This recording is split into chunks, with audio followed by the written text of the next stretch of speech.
maiores exemplos das nossas vidas são os nossos familiares. Mas qual a influência que eles têm nelas? Eu vou falar um pouco disso com vocês hoje.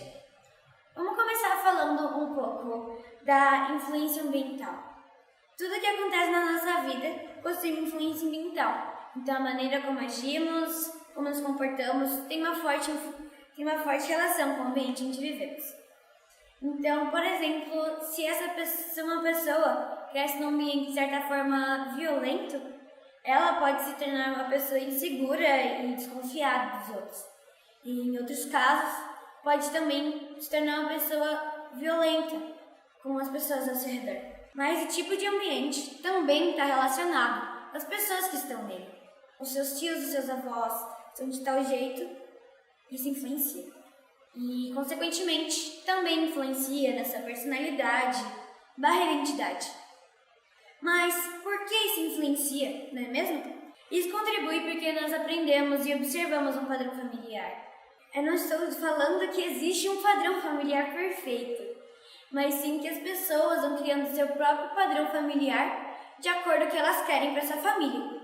Então, se a gente tem um padrão familiar X, por exemplo, esse padrão não faz isso, luta por aquilo e defende aquilo. Nós crescemos e sempre observamos esse padrão e nós desenvolvemos uma personalidade em cima desse padrão. Mas, consequentemente, a gente sempre coloca um toquezinho nosso, né? Então, sempre vai continuar sendo o padrão X, mas ele sempre vai ter o nosso toque. Então, pode ser ao contrário de X, por exemplo. Ok. Então, a gente já sabe de tudo isso, das influências familiares na nossa identidade.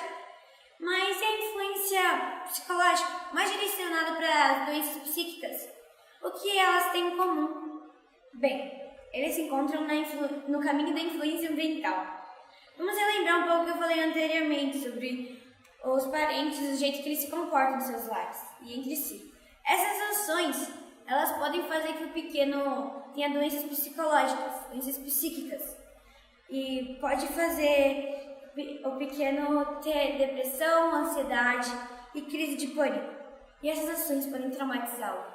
Essa criança, ela tenta buscar ajuda, mas ela não tem ajuda dos familiares, por conta que eles não estão do lado dela, porque eles não sabem que ela tem essas doenças, porque ela não tem a confiança neles para falar que tem esses problemas. Então ela tenta buscar ajuda de pessoas que ela confia. Normalmente as crianças elas confiam em amigos ou professores. Eles têm que comunicar com a família, ela precisa desse apoio da família. Então, ela não tem os familiares não estão nem aí para a criança. Então, a criança fica nas mãos de pessoas próximas da família, como dei exemplo anteriormente de professores. Elas precisam desse devido auxílio, mas elas muitas vezes se fecham, por causa que elas estão com medo. Essas pessoas têm que buscar o devido auxílio para que essas crianças tenham uma infância de verdade.